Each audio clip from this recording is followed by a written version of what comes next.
Welcome to China Horse Business, the one and only podcast focusing on the booming horse market in China.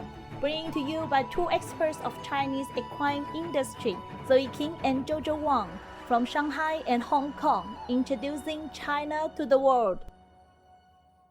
Hello Zoe, how are you? Good weather, good mood. I'm having a good day. Oh, Jojo, do you see the robotic unicorn named Little White Dragon?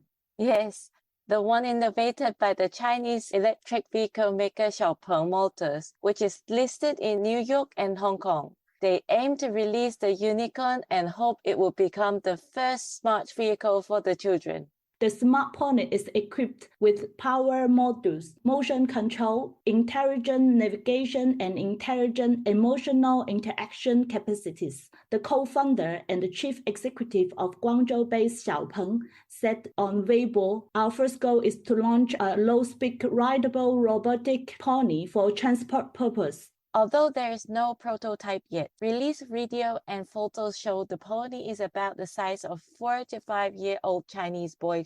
There are already many people asking about the product's price. Let's keep an eye on this one. Today in our China news session, we'll bring you to one of our most compelling events in China, the Future Star Equestrian Tournaments. The Future Star Equestrian Tournament started in 2014. Established by the Beijing Equestrian Association. There are two purposes of the tournament. First, to become the platform for teenagers before entering professional competitions. And second, to become a growth platform for cultivating future China equestrian stars. After 6 years of deep polling, the tournament already traveled over 20 domestic cities and even reached Italy, France, and Germany, setting the highest number of teenager horse rider combinations. In 6 years' time, the accumulated horse rider combination participate in the show already exceed 6,000 times. The prize money has risen from 100k renminbi to 300k renminbi. It's already tripled from the beginning.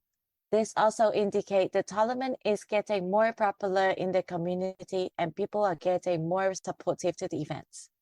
This year's tournament final will be on October 5 to 7 in Beijing Equestrian Center. There will be 10 level competitions, including show jumping and dressage. There are many top-tier riders today in China used to compete in this tournament. For example, Li Yaofeng and Zhang Xinjia, who just participated in the Tokyo Olympics. They both used to compete in the Future Star Equestrian Tournament. So if you are looking into the teenagers' business, this is one of the competitions you don't want to miss.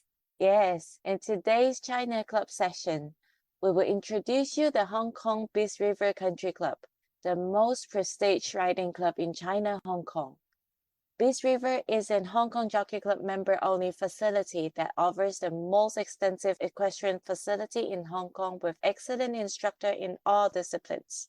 In addition, the club is recognized by the British Horse Society as a certified riding and livery center, which provides training from beginners to experienced and competitive riders.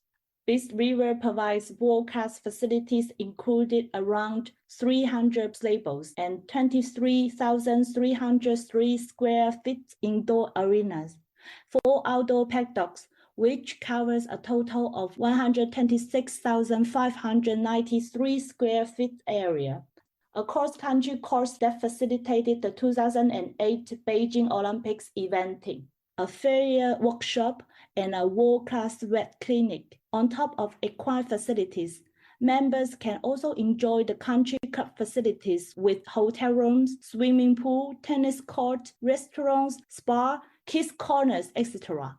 In addition, members often spend their weekends with their families enjoying the horse lifestyle. Other than facilities for the members, there are also some facilities for the race horses, right, Jojo? Beas River has a dedicated block of 20 stables used solely to spell or rehabilitate active racehorses. There are horses that might require a long break or short break away from training from racing.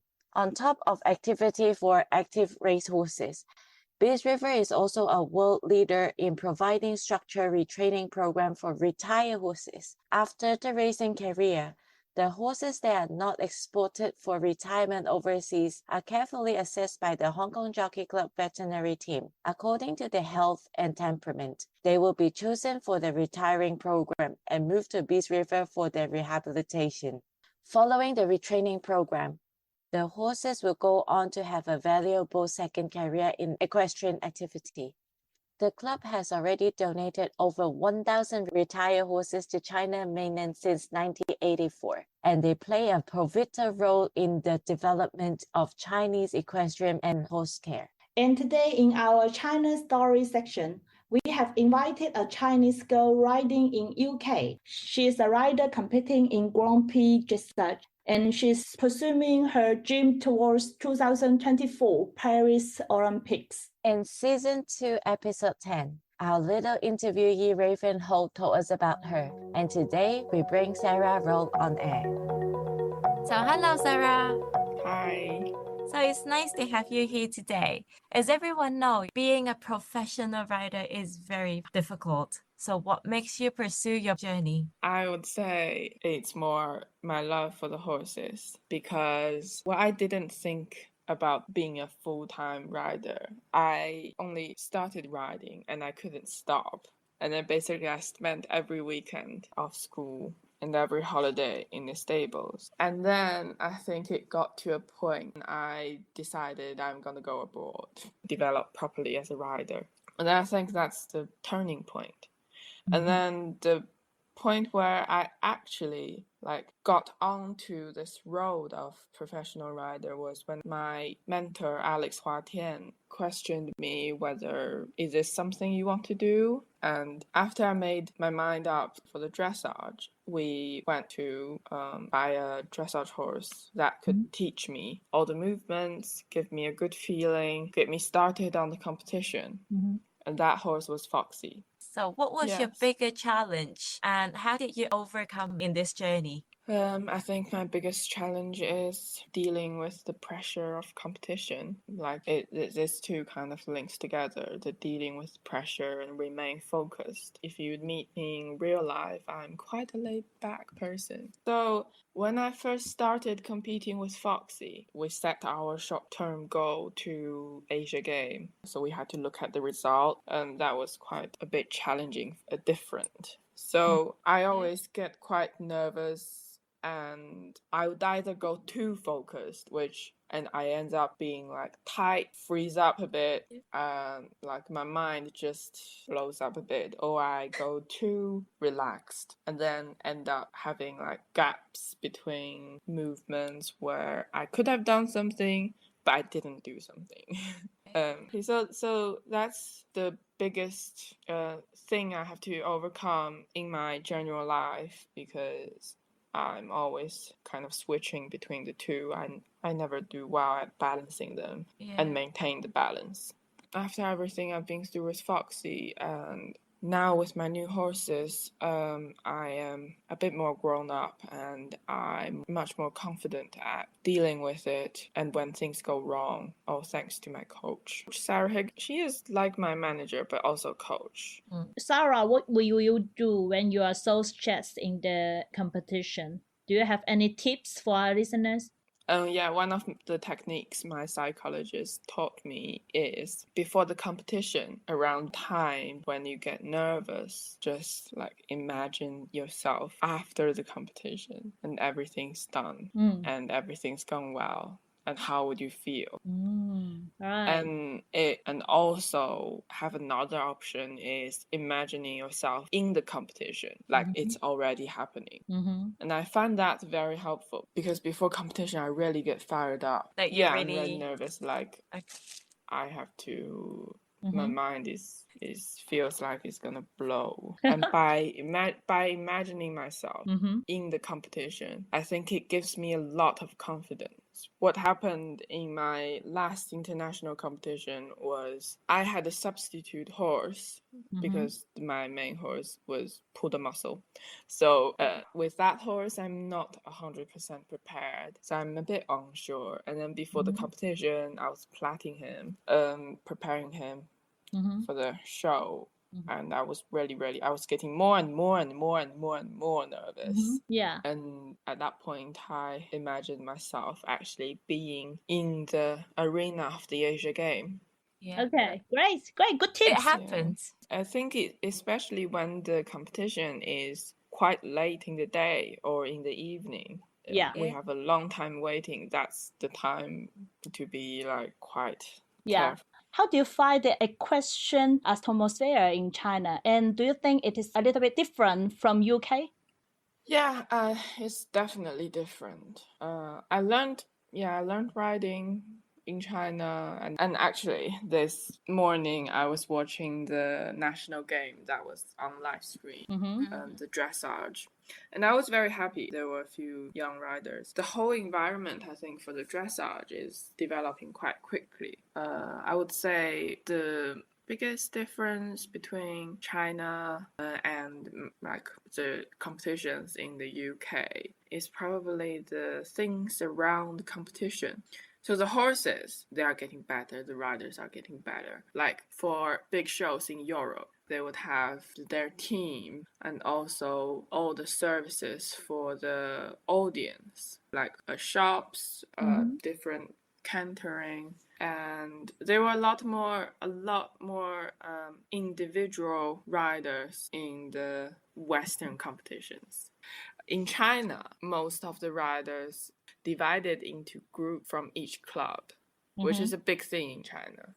Everywhere there's a club. And when they go out, they always go out in the name of the club or name of their region. And then also like the riders in the UK are mostly self-funded, and a lot of professional riders in China, they are government funded. So that's two different ways of how things works. Once you graduate, do you want to continue to work in the Chinese equestrian industry? If yes, what will you do to improve or contribute to the future development of this industry in China? And the answer is definite yes. That's always something I want to do. And even though I'm training in the UK, my training and competing is for going back to China. I really want to help to bringing more brands from Europe, like different equestrian brands, not only saddlery and clothing, but like the horse care side, horse welfare side, into China and improve everyone's knowledge a bit. Yeah, Because it's I not feel like just the product, it's also the knowledge you want to bring in. Yes, and the practical side. I'd say like the equestrian brands in China are very limited at the moment. Yep. So people have limited choice and they can't really develop their knowledge when you have so few choices. You don't know what the others are like. Yep. Yeah, so one thing I really want to do is to help the native breed presence in the competition. So the Mongolia ponies, horses. I think what I want to do is go and have a couple of good ponies and maybe train them up in dressage and compete at lower level shows where they are perfectly capable to do. Well said. I think when the COVID is over, the riding clubs and stables in China, it will be a very, very good thing for them to send their riders to Europe for short-term work experience, like where they get to see all the turning out, the field, the horse being cantering on the grass, doing different things. Yeah. I think that'd be very helpful to China.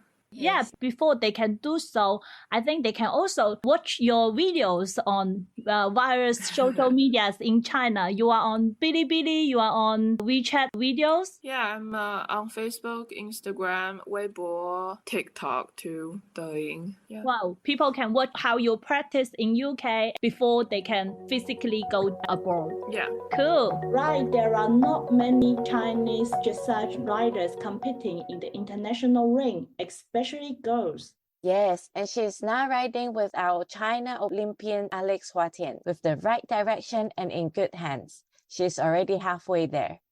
Let's just wish her all the best in pursuing her Olympic dream. Good luck, Sarah. Well, let's wrap up here today. If you like our China Horse Business podcast, please subscribe and give us a 5-star rating. This will help more listeners to find our podcast. Right. Talk next week. Bye. Bye. This podcast is co-hosted by Zoe King and Jojo Wang, powered by Wonder Horse, a business solution provider focusing on Chinese equine market and a bespoke equine community in China. In addition to this weekly podcast, we launch a monthly webinar called China Horse Business Live. The objective is to connect international stakeholders with Chinese decision makers. 4 to 5 speakers will introduce their activity, products, surveys, and any other topics related to the equine industry within 10 minutes in English. This webinar is open to all Chinese audience, especially targeting equestrian clubs owner, professionals, rider, officials, and suppliers. This is a perfect opportunity for you to introduce your brand, products, and services to real Chinese audience and interact with them. You may find your partner, distributor, or clients in these webinars. If you are interested in making a speech in the webinar, please subscribe to our annual package, Business Pass, which will allow you to speak once per semester in the webinar, along with many other premium benefits. A lower cost annual package, Connect Plus, is also available with some useful benefits. Please check them out on our website, www.wonder-horse.com/podcast, and in the show note of this podcast. Thank you for listening to our podcast. You can subscribe it on Apple Podcasts, Spotify, and any podcast channel by searching the name of our program, China Horse Business. We are also looking forward to meeting you in China Horse Business Live, a monthly webinar connecting international stakeholders with Chinese decision makers. Please feel free to leave us a comment and recommend our program to your friends and colleagues. Spare the world and stay tuned.